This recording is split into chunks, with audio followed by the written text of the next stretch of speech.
Gamers of Reddit, what is a game franchise that you used to love and has now gone to shit? Command and Conquer, Dawn of War, etc. The RTS genre in general, actually, the inability to make the games work on consoles in combination with MOBAs filling the niche for people that dislike macro just seems to have killed it. What also doesn't help is that a lot of the games were so very good that if you make a new RTS game, you'll probably still lose in comparison to StarCraft 2, Red Alert 2, Generals, Supreme Commander.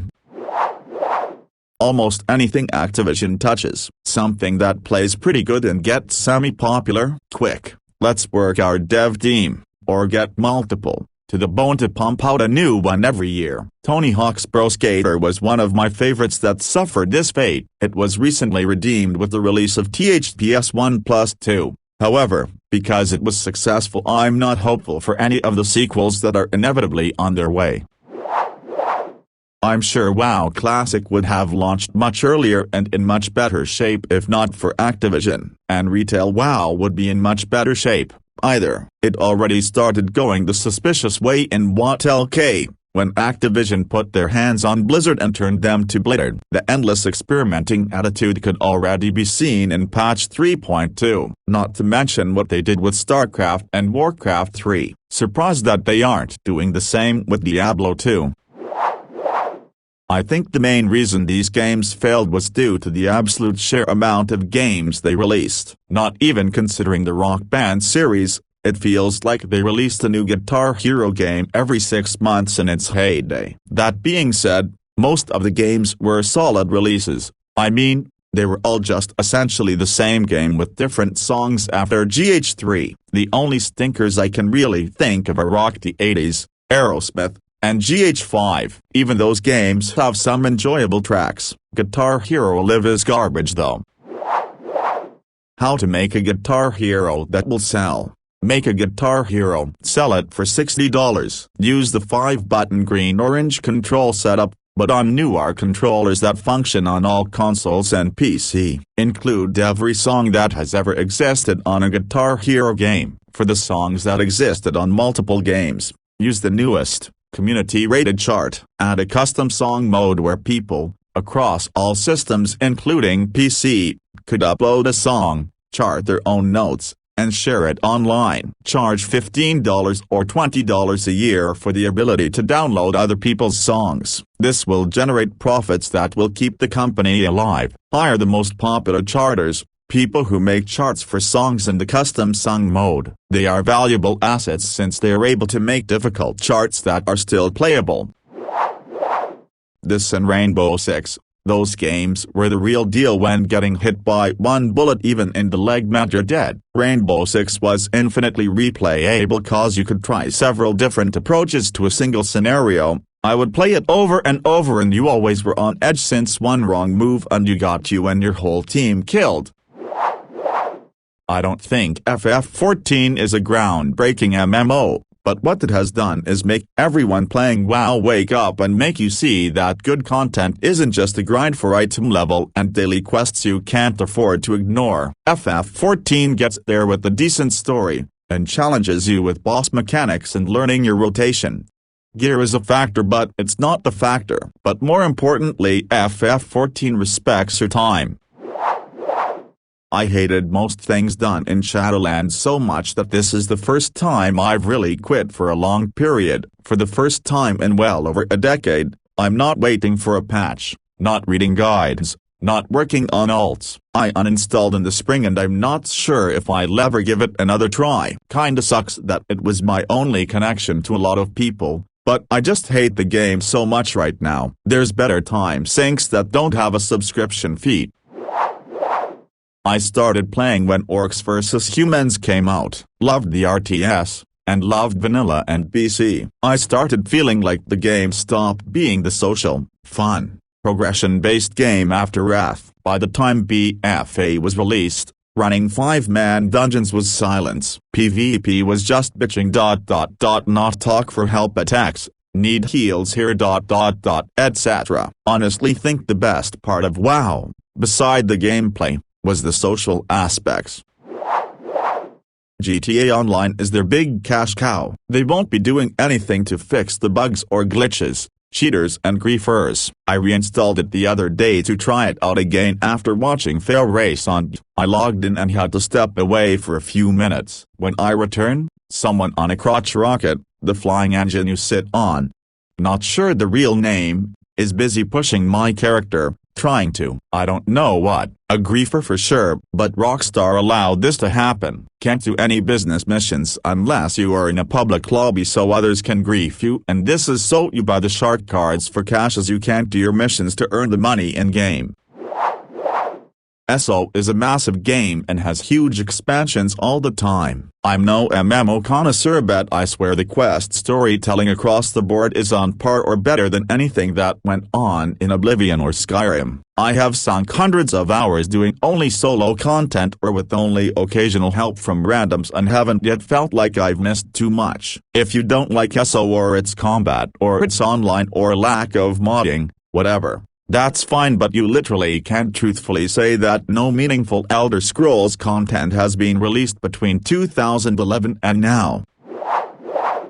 Pokémon. It seems like every new game becomes targeted at even younger audiences where they hold your hand through so much of the game and it's a little too artificial in the upbeat attitudes. Like your rival acting like it's so amazing that he lost to you and you're so great. The new Pokémon also mostly just seem like people in animal costumes. Bring back Gary and less humanoid new Pokémon. Also remember when Pokémon was about gotta catch 'em all and now not all of them are in the game. Makes me sad. It really hit me in SWSH when you enter Rose's Tower. I had been waiting the whole game for something like ... challenging or exploratory where Hop didn't show up every 30 feet but ...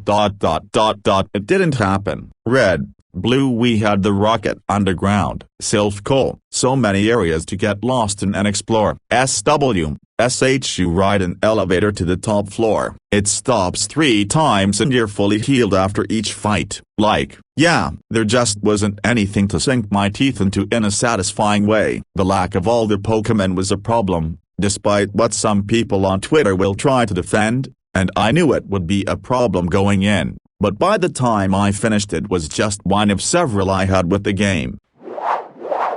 There's always a new gimmick, and they seem to try to one-up themselves every time. Mega Evolutions, Dynamax, Gigantamax, whatever Ultra Beasts are. Haven't played since Gen 6, and then mostly Gen 3 before that, so I'm not exactly clear on what all this new stuff is. But it's all gotten so weird and complex. Also, having literal god Pokémon is a really strange idea to me. A 10-year-old trying 2 minutes max a turtle can now acquire Satan.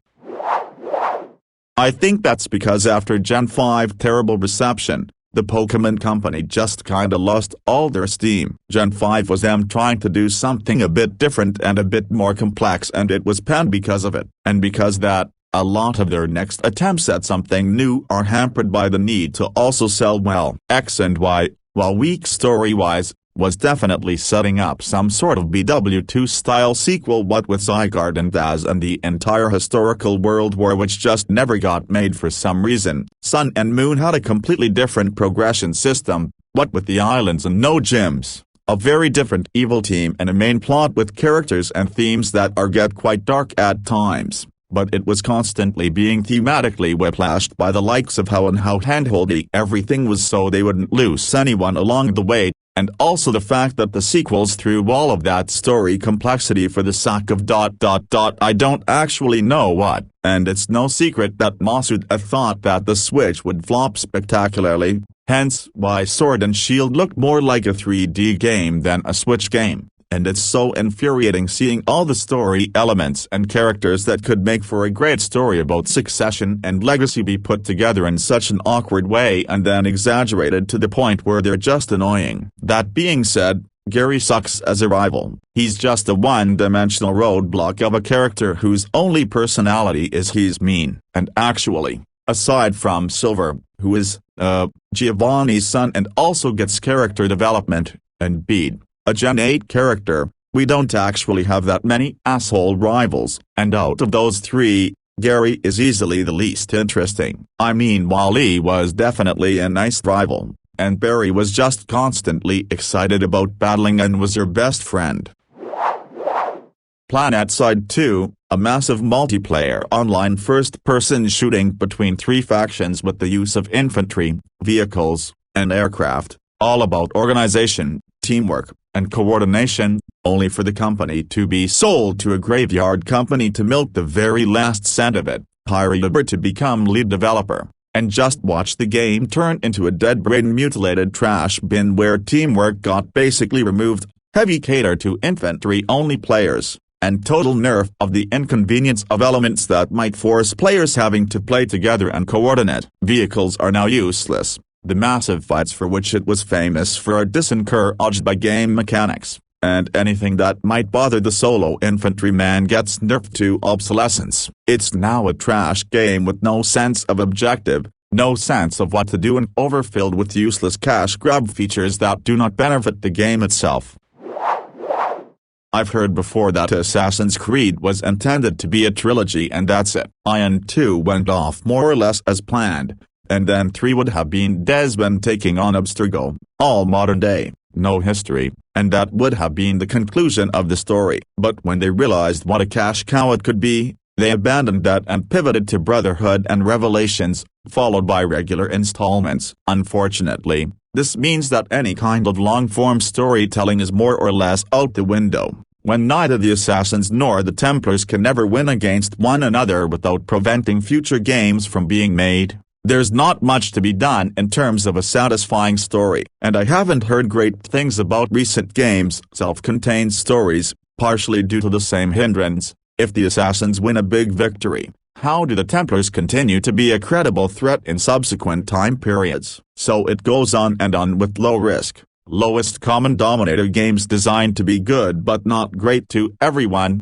rather than truly great to some and not others' cup of tea. I don't see that changing unless there's a big leadership shift at Ubisoft, and considering that Valhalla sold like crazy by being a functioning game released around a big cyberpunk debacle, I don't think that'll be happening anytime soon. Personally, I've stopped buying AC games for any price of $10 or higher, which means I haven't played one since Syndicate, and I've found that I truly haven't felt like I'm missing out on much. I've been idly replaying Unity in French. That's been fun, but it's not high on my list of games I play more regularly. 3 was the last true Assassin's Creed game. It was 100% committed to the modern-day plot, 100% committed to showcasing the Grey versus Grey mentality and philosophical implications of the Assassin-Templar War, and determined enough to hammer in their artistic vision that it's arguably the game that showed the American Revolution in its most realistic and cynical light. It was the last game to truly feature a native language, fully and unapologetically, rather than the traditional accented English, garnished with a smattering of foreign phrases to enhance flavor. Hell, even the boring protagonist, which was the biggest criticism of the game, literally came from a desire to realistically represent the psychology of a half-Mohawk young warrior, indoctrinated into a creed that he himself has a poor understanding of, and forced to fight into wars that he didn't wish to fight. Connor might have been unappealing, but his personality and flaws were hugely realistic. 3 was the game in the entire franchise that required the most balls to make. The developers weren't interested in churning out an EZIA to attract audiences, or bring in RPG elements just so that you could see your assassin level up, or British accented French people. This was the rare kind of game where the developers had an artistic vision and a mission in building a game, and went as honestly about it as they could. I've heard before that Assassin's Creed was intended to be a trilogy and that's it. Ion 2 went off more or less as planned, and then 3 would have been Desmond taking on Abstergo, all modern day, no history, and that would have been the conclusion of the story. But when they realized what a cash cow it could be, they abandoned that and pivoted to Brotherhood and Revelations, followed by regular installments. Unfortunately, this means that any kind of long-form storytelling is more or less out the window, when neither the Assassins nor the Templars can ever win against one another without preventing future games from being made. There's not much to be done in terms of a satisfying story, and I haven't heard great things about recent games' self-contained stories, partially due to the same hindrance, If the assassins win a big victory, how do the Templars continue to be a credible threat in subsequent time periods? So it goes on and on with low-risk, lowest common denominator games designed to be good but not great to everyone,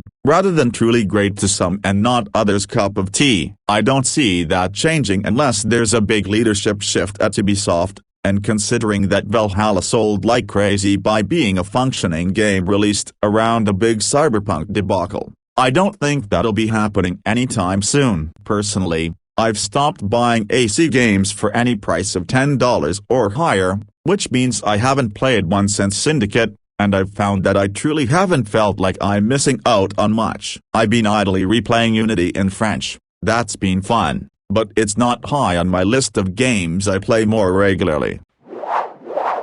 Overwatch's massive example of self-destruction, barely any supports and a fuck-ton of DPS characters. They even made Baptiste more DPS-like because no one likes being support. Added on to that is how no one enjoys being main tank. Everyone wants to be DPS because it's more fun. There is no incentive to play for the team rather than playing for yourself. I played the shit out of that game for years. Then Brigand Moira came around and it was downhill from there. As an anime, there was literally no incentive to play her as those two did everything the team needed and more. Still irks me to this day, and don't even get me started on Doomfist. The amount of power creep and indolence over the course of that game's life makes me so sad. It had so much potential. Not sure if this is still true lol. I think that if you said this a few years back no one would disagree with you, but if you look at the content coming from the franchise lately you get well-reviewed kart racing games, a critically acclaimed 2D platformer, a movie that punched well above its weight, etc. I think the meme of Sonic Bad lol has far overtaken the truth for way too long, and people should realize it's not the zeros anymore. To call SA2 a half-baked pile of shit is to openly admit to the inability to tell good game design from bad. Absolutely, every Civ I played from 2.5 were amazing. Civ 4 was probably the best, but Civ 5 was still great, and every game felt like a labor of love. Civ 6, after a couple of playthroughs, felt like a cash grab. The focus of the game was not making the best version of a 4X that explored the entire breadth of human history, but people like posting pictures of Petra yields from 5, that's good for social media marketing. Let's do more of that. No other Civ release was there a discussion about whether the previous game's graphics were better. No other Civ did I complete Deity on my third or fourth go. No other Civ forgot core society redefining concepts like railroads and the civic system. What an amazing way to make any particular playthrough have no unique identity. But don't worry, you can spend money on overpowered new leader. God damn, I hate the direction they took my favorite series. But I guess is the problem with success. Once enough money is involved, game design is no longer the designer's preserve, but a committee process with the marketers and strategy consultants and all the other uncreative, unimaginative, stats-led, common denominator worshipping parasites. And then, almost universally, every fucking review site gave it 10 taps because integrity they have none. Fallout 1 and 2 were masterpieces that captured the horror of the post-apocalypse. Fallout 3 tried to adapt this to a 3D environment and, of course, it couldn't be the same. Much like how the movie is always different from the book it is based on, and being their first try, it sucked. Fallout 10V is where they perfected the feeling and managed to adapt the game as much as possible to 3D, finding a new formula. And I loved how they played with themes. Post-apocalypse with 50s Las Vegas aesthetics with Vietnam vibes with Roman soldiers. It's amazing how you can play blackjack in a fancy casino or fight in a Roman arena in the same game and somehow it all fits together. Fallout 4 feels like it is no longer set in a post-apocalyptic world, but in a post-apocalyptic themed amusement park. Fallout 1 and 2 were barren and sober. Fallout 10V was barren, but also diverse. Fallout 4 is packed with repetitive, over-the-top content. In what was supposed to be a barren wasteland there are settlements,